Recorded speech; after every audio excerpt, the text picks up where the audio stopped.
Assalamu alaikum, I'm Aisha and you're watching SAMAA News. Here are today's headlines. The Israeli military says it will pursue any successor to Iran's supreme leader Ayatollah Ali Khamenei, who was reportedly killed in recent US and Israeli strikes.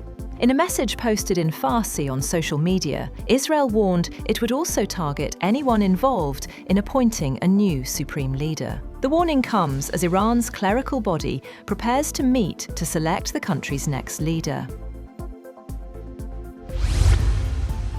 Iran's Assembly of Experts is moving closer to selecting the country's next supreme leader following the death of Ayatollah Ali Khamenei. Member Ayatollah Mohammad Mehdi Mirbakeri says a majority consensus has largely been reached, though some procedural obstacles remain. Officials say the clerical body could meet within a day to finalise the decision, though discussions continue over whether the vote must take place in person under current conditions. Israeli warplanes target oil storage depots and refining facilities in Tehran, marking the first attacks on such infrastructure since the broader US-backed campaign against Iran began last week. Explosions were reported across the Iranian capital, escalating regional tensions. Iran condemned the strikes, including damage to a freshwater desalination plant on Keshem Island, warning that attacks on critical infrastructure could trigger retaliatory measures. The Islamic Revolutionary Guard Corps reported a missile strike on Israel's Haifa refinery in response. US President Donald Trump says the conflict with Iran may only end with the country's military and leadership eliminated, rejecting the idea of negotiating a settlement. Speaking aboard Air Force One, Trump said he was not interested in talks to end the war, as tensions continue to disrupt global markets and travel. Meanwhile, Israel has launched fresh strikes across Iran, targeting what it described as critical fuel storage sites, as Tehran moves closer to selecting a new supreme leader. US President Donald Trump says he is not interested in negotiating with Iran, suggesting the war may only end once Tehran's military and leadership are destroyed. The US-Israeli campaign has already killed over 1,300 Iranian civilians, disrupted Gulf security, and raised oil prices. Drone attacks hit Saudi Arabia, Kuwait, and the UAE, while Iranian forces targeted US troops in Bahrain. Iranian President Masoud Pezeshkian apologized to neighboring states and pledged to suspend attacks unless provoked. Hardline clerics are reportedly fast-tracking the selection of a new supreme leader amid rising regional instability. Israel launched further strikes in Lebanon after Hezbollah attacks, pushing deaths there to around 300.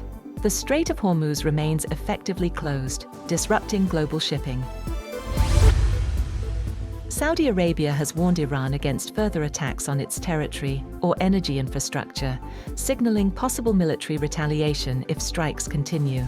The warning came amid escalating tensions following missile and drone attacks across the Gulf targeting countries, including the UAE, Kuwait, Qatar, Bahrain, and Saudi Arabia. Saudi Foreign Minister Faisal bin Farhan Al Saud told Iranian counterpart Abbas Araghchi that while Riyadh favors diplomacy, continued attacks could prompt Saudi Arabia to permit US forces to use its bases and respond militarily.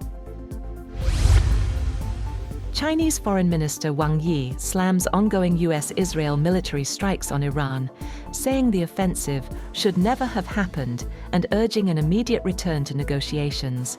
Speaking in Beijing, Wang emphasized that military force cannot resolve the crisis, warning against unilateral aggression and stressing dialogue as the path to prevent further escalation. He also noted that attempts to change Iran's government through external force lack legitimacy and popular support. President Donald Trump says America no longer requires British military assistance in its conflict with Iran, criticizing Prime Minister Keir Starmer for delaying support during the early stages. Trump, writing on Truth Social, referenced London's consideration of deploying the Prince of Wales aircraft carrier, saying, "We don't need people that join wars after we've already won." He suggested the US-UK alliance has been damaged under Starmer's leadership. Britain initially refused use of its bases for US offensive strikes on Iran, but later allowed defensive operations against Iranian missiles. A Russian barrage of drones and missiles struck Ukraine overnight, killing at least 10 people, including 2 children in Kharkiv, and damaging key infrastructure across the country. President Volodymyr Zelensky described the attacks as horrific and urged continued international support for Ukraine's air defense systems. The strikes hit residential buildings, energy facilities, rail infrastructure, and port facilities in Kyiv, Kharkiv, and Odessa. Ukrainian air defense units intercepted 453 drones and 19 missiles, though some still damaged 22 sites. US Treasury Secretary Scott Bessent has said the United States could remove sanctions from more Russian oil a day after Washington issued a 30-day waiver allowing the sale of Russian crude, currently stranded at sea, to continue to India. Bessent told Fox Business's Kudlow program that the US may unsanction other Russian oil. He said there are hundreds of millions of sanctioned barrels of sanctioned crude on the water, and, in essence, by unsanctioning them, Treasury can create supply. The war in Iran has entered its second week amid intensifying violence and uncertainty, while Israel expanded attacks into Lebanon, displacing hundreds of thousands. The conflict has spread beyond Iran's borders. Israel has targeted both Iranian and Lebanese sites, including Hezbollah positions in Beirut, prompting an unprecedented evacuation of the city's southern suburbs. Explosions were reported across Israel as defenses intercepted Iranian missiles and drones. The UAE, Kuwait, Qatar, Bahrain, and Saudi Arabia also faced fresh attacks. Iran retaliated with strikes on Israel and Gulf states hosting US military installations.